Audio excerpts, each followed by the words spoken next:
Rain hammered the glass, blurring the city lights into neon streaks. I stared at the spreadsheet. It sounds like a bad joke, but here is the truth. My brother stole my GFFNN, my business idea that I told him about in confidence, and launched it without me. He didn't even change the name. He failed in 6 months because he had no clue what he was doing.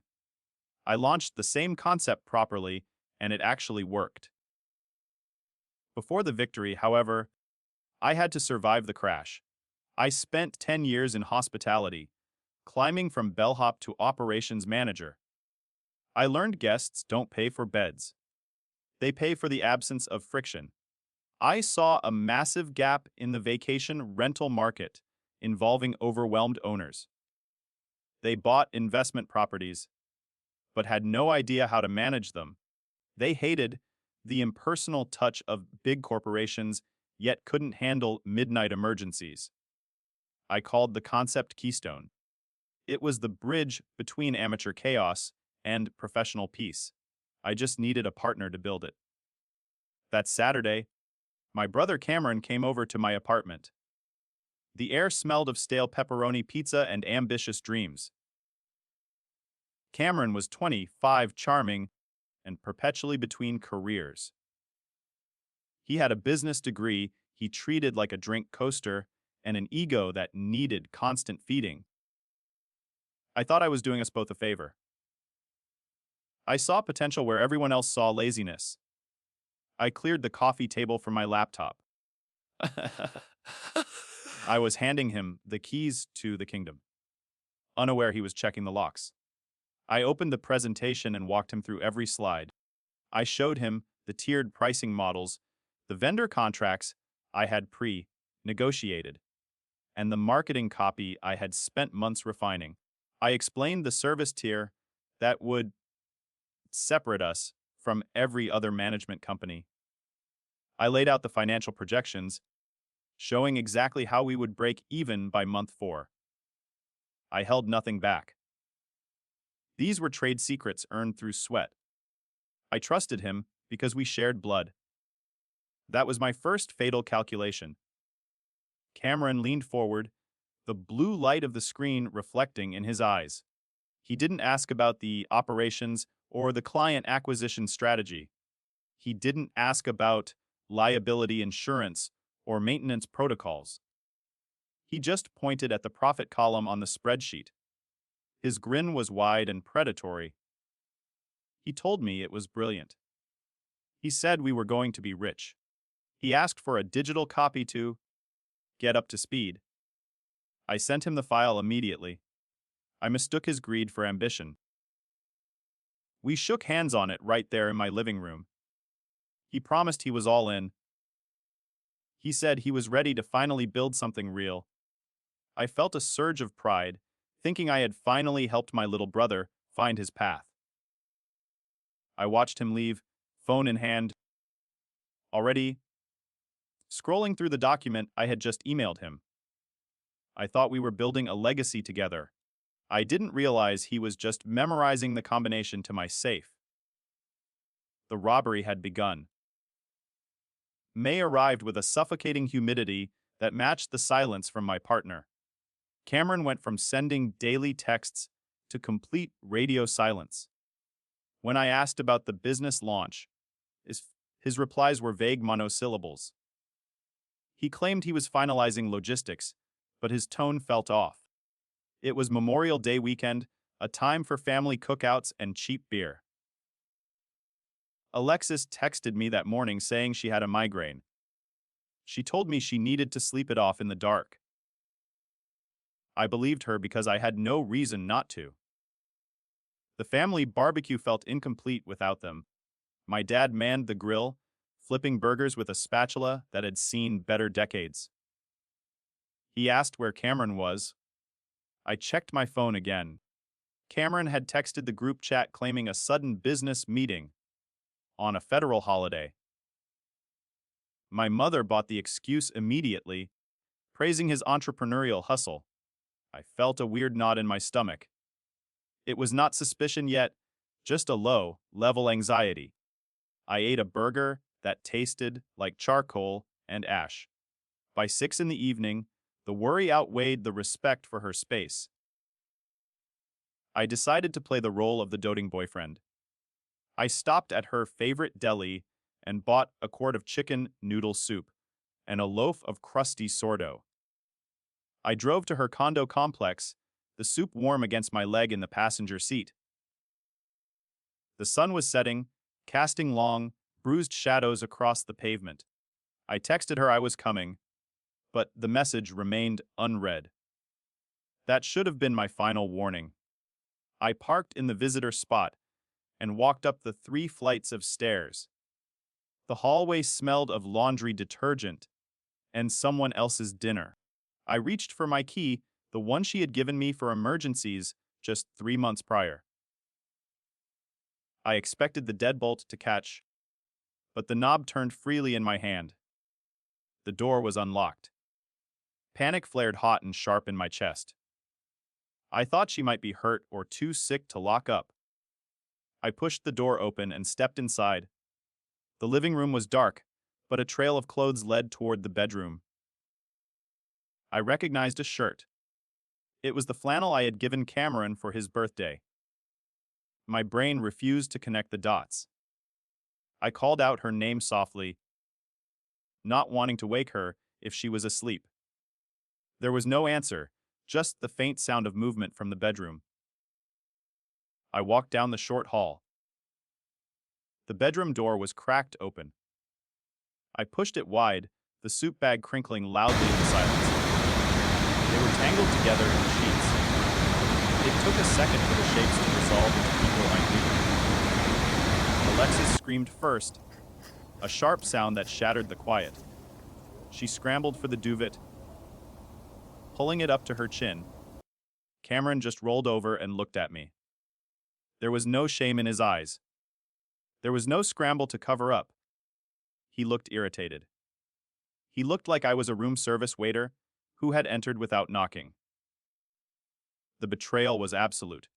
I stood there for 10 seconds that felt like 10 years. The soup was heavy in my hand. Alexis started babbling excuses about how it just happened. Cameron didn't say a word. He just stared me down, challenging me to make a scene. I refused to give him the satisfaction. I set the bag on the dresser with a soft thud. "Keep it," I said. "You look hungry." I turned around, walked out, and blocked them both before I even reached my car. July burned hot and slow. I buried myself in work at the resort, taking double shifts to avoid the silence of my apartment. I had successfully scrubbed Cameron and Alexis from my digital life. Or so I thought. I was reviewing housekeeping logs when my phone buzzed. It was a message from a former colleague at a neighboring ski lodge. He sent a single screenshot with the caption, "Is this you?" I opened the image. The air left the room. It was a Facebook ad for a company called Keystone Vacation Management. My name. My font choice. My logo concept, though poorly rendered. The tagline was identical to the one I had written on a napkin 3 months ago. "Your property, our priority." I felt a physical blow to my chest. It wasn't just a breakup anymore. It was a highest. I clicked the link, my hands shaking with a mix of rage and disbelief. The page loaded slowly. At first glance, the website looked legitimate. It had the glossy sheen of a template purchased $50. But as I scrolled, the facade crumbled. The stock photos were all wrong.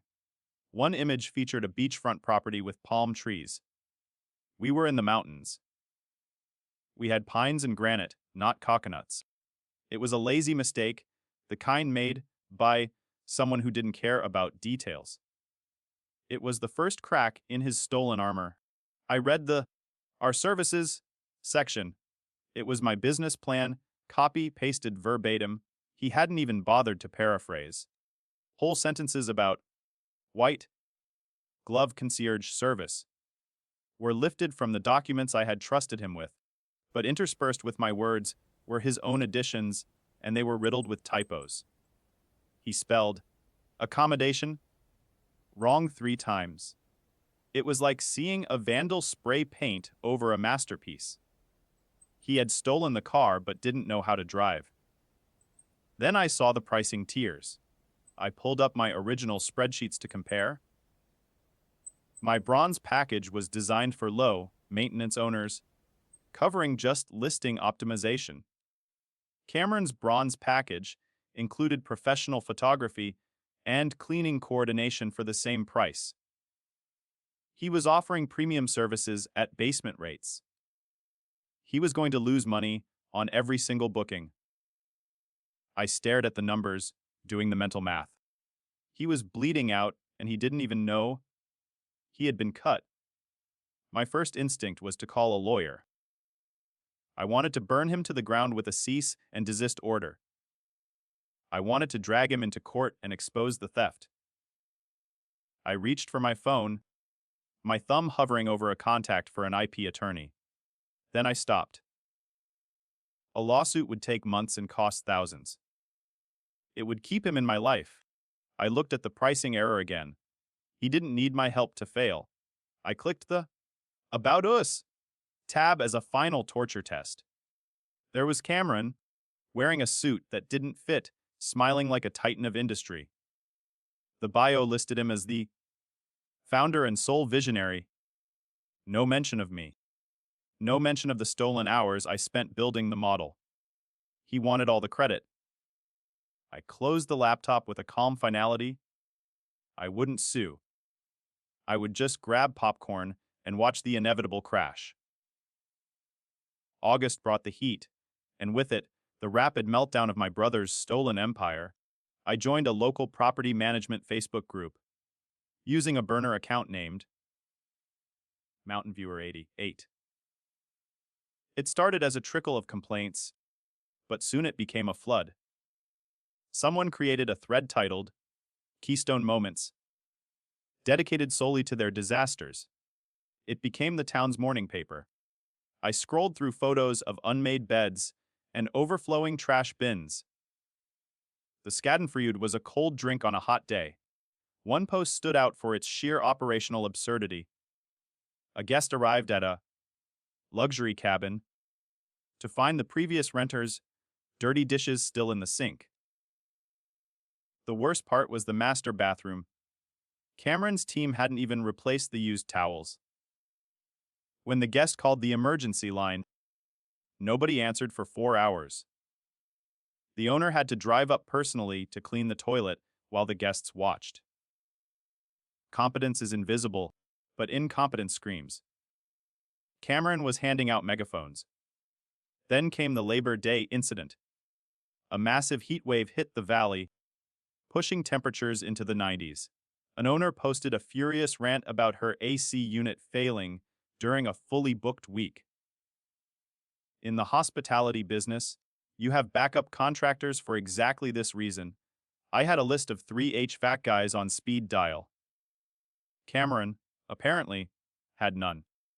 He told the owner it was an act of God and refused to refund the sweating guests. It got worse in the comments section. Instead of apologizing, Cameron's official business account argued back. He claimed the owner hadn't paid for the platinum maintenance tier.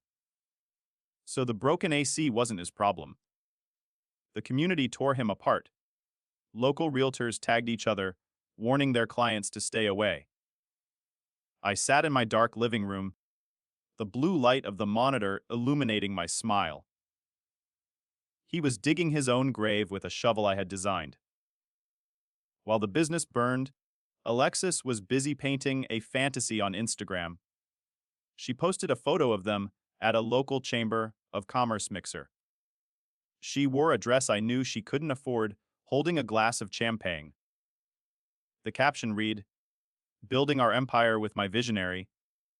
She tagged Cameron, who looked sweaty and manic in the background. She had no idea the ship was sinking. She was rearranging deck chairs on the Titanic while the band played on. The disaster finally hit close to home in late September. A friend of my dad, Mr. Henderson, posted that Keystone had double booked his lake house. Two families showed up at the same time, crying kids in tow. I reached for my phone to text Mr. Henderson.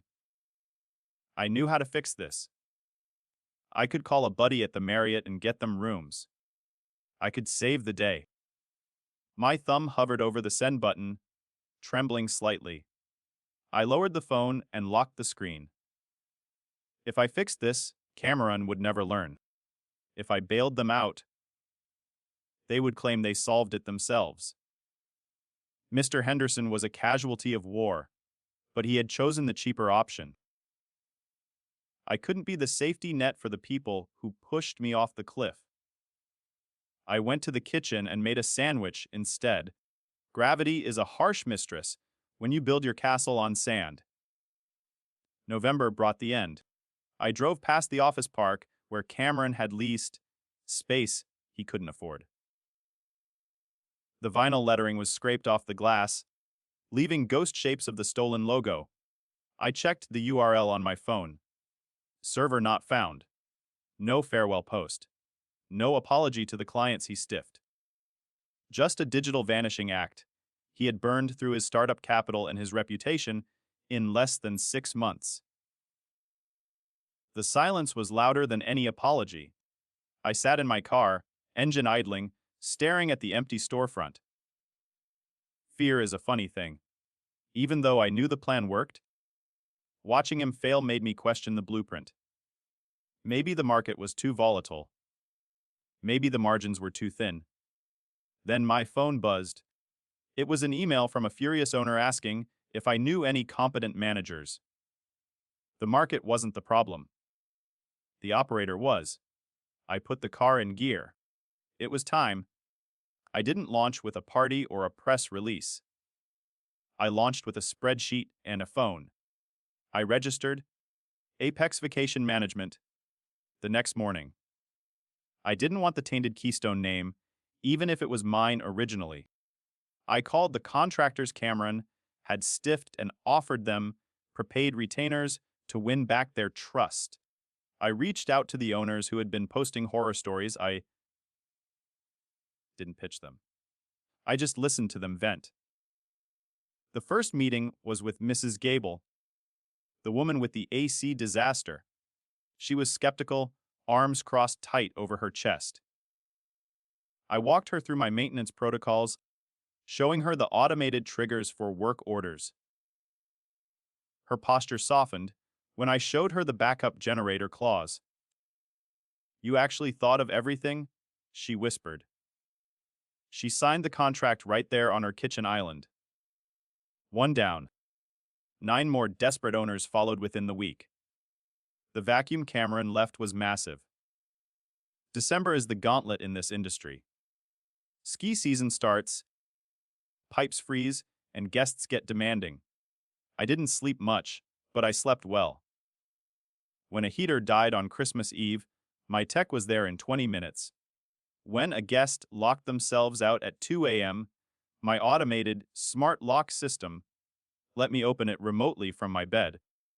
The systems I had designed years ago worked flawlessly. Every success felt like a quiet vindication against the chaos of the summer. I needed a physical office by January to handle the volume. A liquidation auction site popped up in my feed. Office equipment, bankruptcy sale. I recognized the ergonomic chairs. I recognized the mahogany desk. It was Cameron's stuff. He was selling off the assets to pay his debts. I placed a bid on the entire lot. It was pennies on the dollar. I wasn't just buying furniture. I was buying the physical remains of his failure to build my success. The movers dropped the desk in my new suit a week later. It was heavy, solid wood, scratched slightly on the corner where he probably kicked it in frustration. I sat in the chair, spinning it around to face the window. The phone started ringing. It was a new lead, referred by a happy client. I answered with my company name, my voice clear and confident. I wasn't just fixing a broken business model. I was finally reclaiming my own life. March roared in like a lion, but for once, I was the one holding the leash. The monthly P&L statement on my monitor showed a solid black line trending upward for the third consecutive month. I had just promoted my first hire to senior coordinator and was interviewing for a third field tech. The office hummed with the quiet, efficient sounds of a business that worked. I took a sip of lukewarm coffee, savoring the bitter taste of competence. The chaos of last summer felt like a fever dream. I finally felt safe. The phone on my desk rang, shattering the calm afternoon. The caller ID displayed a local area code, not a client name I recognized. I almost let it go to voicemail, assuming it was a vendor or a solicitor. But a strange instinct, a prickle on the back of my neck, made me reach for the receiver. I cleared my throat, putting on my professional voice. Apex Vacation Management, Ronald speaking. The silence on the other end was heavy, filled with a wet, ragged breathing. I knew who it was instantly. Ronnie. The childhood nickname hit me like a splash of ice water. Cameron sounded wrecked, his voice cracking with a desperation I had never heard from him before. He usually sounded smooth, entitled, and confident. Now, he sounded like a man standing on a ledge. "I didn't think you'd answer," he whispered. I didn't say anything. I didn't hang up, but I didn't offer a greeting either. I just sat there, listening to the hum of the server rack in the corner. He took my silence as permission to continue. "I am in a bad way, man," he stammered, the words tumbling out too fast. "Everything is gone. The car, the apartment, everything. Alexis packed her bags 2 weeks ago." He let out a bitter, choked laugh that turned into a cough. "She said she couldn't be with a loser. Can you believe that? After everything I did for us?" I stared at the wood grain of the desk. His old desk. The irony was suffocating. He wanted sympathy for losing the prize he had stolen from me. "I owe people money. Ron," he continued, his voice dropping to a conspiratorial whisper. "Vendors, the landlord, credit cards. They're calling me day and night. I can't even get a job at a bar because they run credit checks now." He paused, waiting for me to gasp or offer a loan. I remained a statue. "I heard about Apex. Mom told me you are crushing it. I knew you would. You always were the grinder." The flattery felt greasy, like oil on water. He was circling the drain and looking for a handhold. Then came the pitch. "Look, I know I messed up. I know I hurt you. But I learned my lesson, I swear. I know the business now. I know what not to do." He took a deep breath. "I need a job. Or maybe just a small buy-in. We could be partners again, like we planned. I can handle the sales side, you handle the ops. We're brothers." "Ronnie, blood is thicker than water, right? You can't just leave me out here to drown." My grip on the phone tightened until the plastic creaked. The absolute audacity was almost impressive. He wasn't asking for forgiveness. He was asking for a bailout. He wanted to skip the consequences of his incompetence, just like he skipped the work of building the business plan. He thought a few months of failure entitled him to a piece of my success. The rage I had suppressed for a year flared up, hot and bright. But this time, I didn't let it burn me. I used it to weld the door shut. "Cameron, stop," I said, my voice flat and monotone. "You didn't make a mistake. You made a series of deliberate choices. You chose to sleep with my fiancée.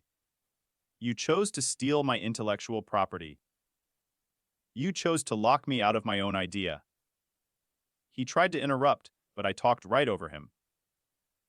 "You aren't calling because you are sorry. You are calling because you are broke. If Keystone had succeeded, you would never have called me.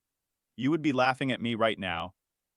It wasn't like that, he shouted, his voice cracking with panic. It was Alexis? She got in my head. She told me we didn't need you. She pushed me to launch early. She's the one who wanted the money fast.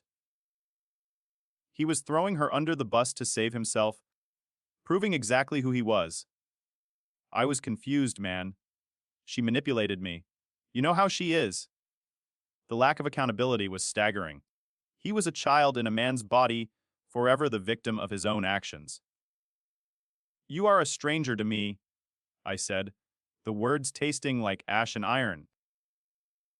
I don't hire strangers with bad credit and worse integrity. Figure it out yourself. I pulled the phone away from my ear.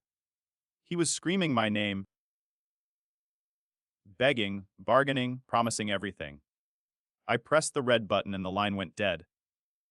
The silence returned to the office, but it felt different now. It wasn't just quiet, it was clean.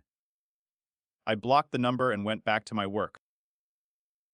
2 weeks of silence followed Cameron's meltdown before the second shoe dropped. It was a rainy Tuesday when my receptionist buzzed me, her voice hushed and uncertain. She said a woman was here insisting on a personal meeting. I knew before the door opened who stood on the other side. Alexis walked in, shaking a wet umbrella. She wore a trench coat belted tight like armor. She looked thinner than I remembered, her eyes darting around my office, assessing the square footage of my success. This is impressive, Ronald, she said, her voice soft and practiced. She ran a hand over the leather armrest of the guest chair. You always said you'd make it happen. I guess I shouldn't be surprised.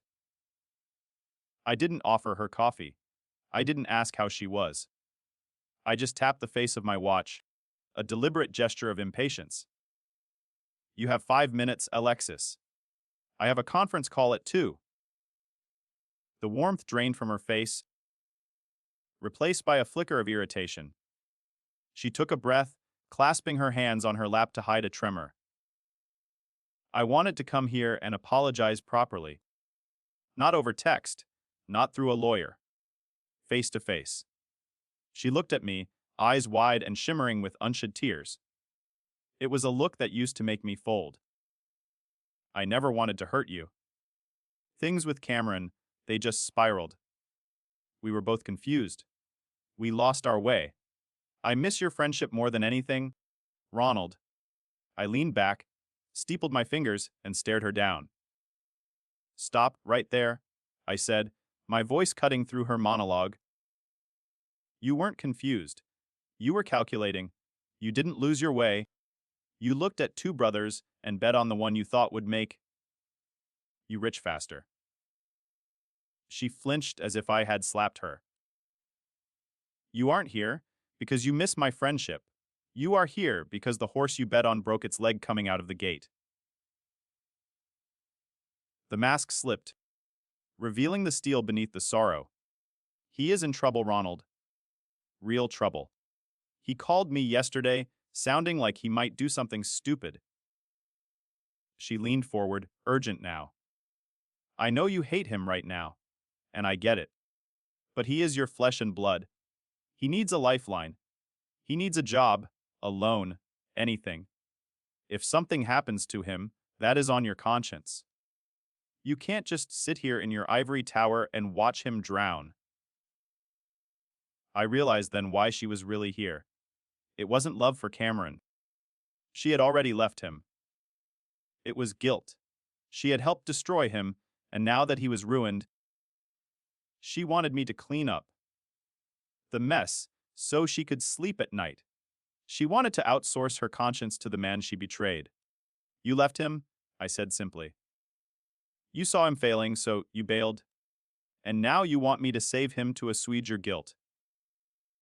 That isn't fair, she snapped, her face flushing pink. I left because he became impossible to live with. He was bitter and angry. I stood up, signaling the end of the meeting. He was bitter because he failed. He failed because he is incompetent. You chose him.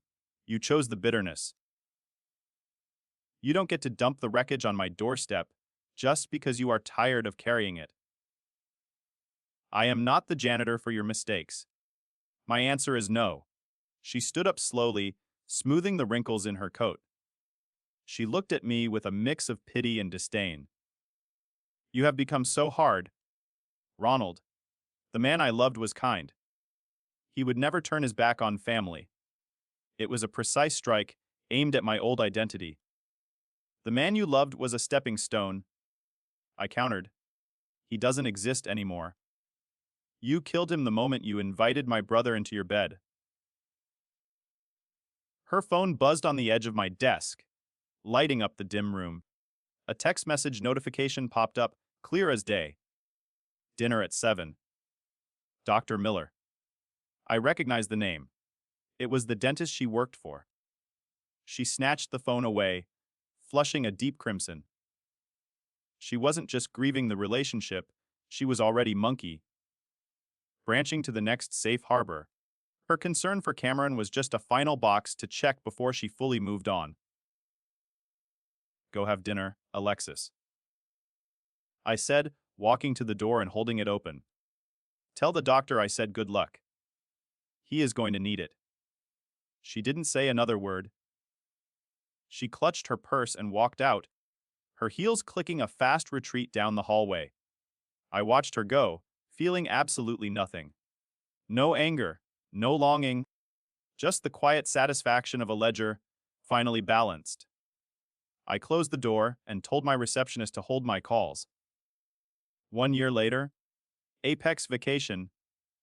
Management filled the private dining room of the city's best steakhouse. I raised a glass of scotch to my team of 12. They weren't just employees, they were the architects of my sanity. We had 50 properties under contract and a waiting list stretching into next season. The air smelled of charred beef and genuine laughter. No one was faking it. It was the first time in my life I felt surrounded by people who actually respected the mission. We had built this the right way. The celebration died the moment I stepped outside to answer my mother's call.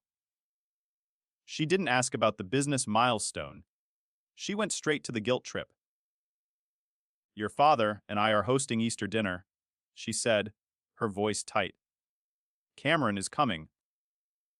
He is trying to get back on his feet. We expect you to be there, Ronald. It has been long enough.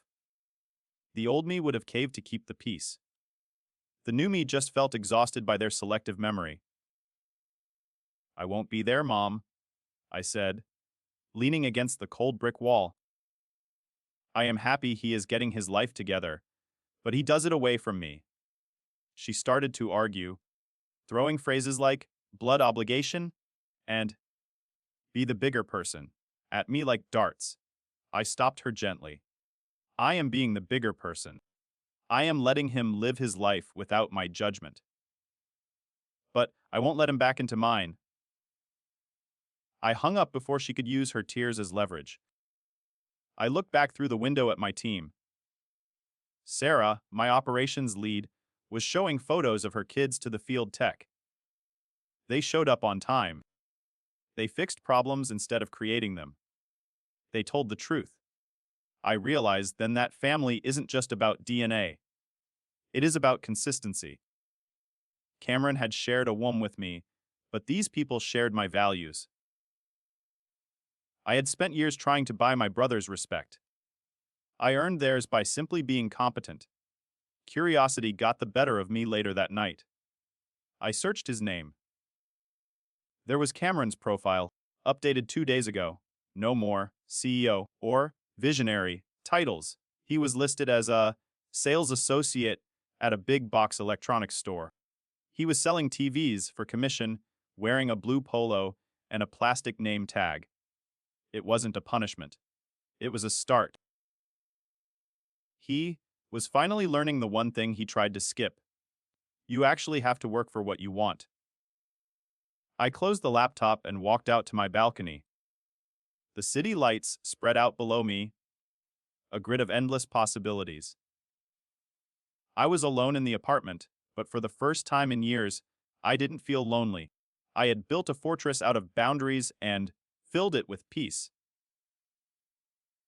I had lost a brother and a fiancée, but I had found myself in the wreckage. Success is the best revenge. But tonight, in the quiet dark, peace was the only reward that mattered.